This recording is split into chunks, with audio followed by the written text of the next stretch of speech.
where the markets are currently and look backwards. We call this our quilt chart. I give this chart to all of our clients on a quarterly basis so they can see kind of where markets are. And there's some things I wanted to point out here that I think are really interesting. One is that if I'd shown you this chart at the end of March, everything was negative in the 2026 column. So how do you read this chart really quickly? 2006 on the far left, you see on the top, that's the year 2006. Each box represents an asset class, which are colors at the bottom. You can see the key. So in 2006, the gray box was emerging market. EM is emerging market. Think Russia, China, India, Brazil. Stocks, equities and stocks is the same thing. So that year in 2006, emerging market stocks returned 32%. That was your best returning asset class that year.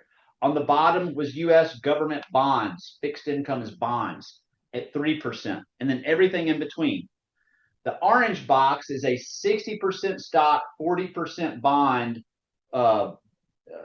allocation or portfolio mixed up with all the boxes together. So all the stock boxes, we take 60%, all the bonds, we do 40% to create kind of what a diversified portfolio would look like in 2006. 14.5% was a good year in 2006. Obviously, we see 2008 wasn't a great year, and we all remember the Great Recession of 2008 when emerging markets were down 53 and U.S. large cap stocks were down 37. So let's fast forward over to 2026.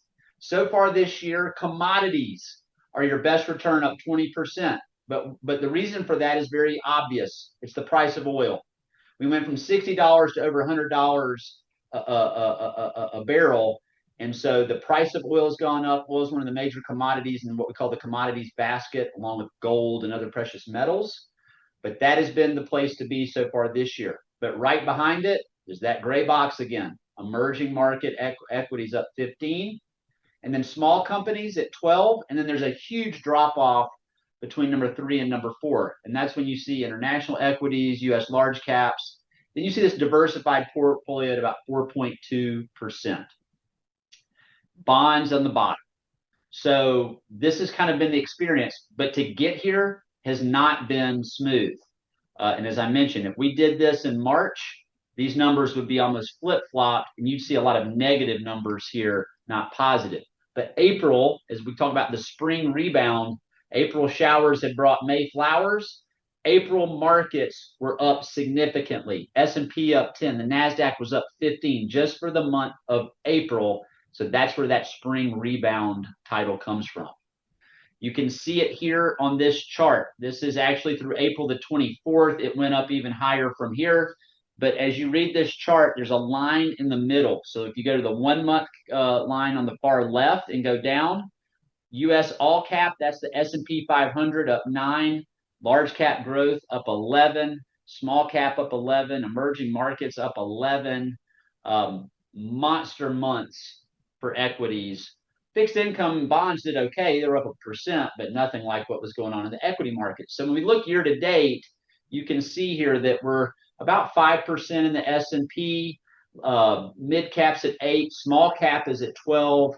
But the story for this year so far is the same story we saw last year. I'm going to go backwards. Look who the winners were in 2025.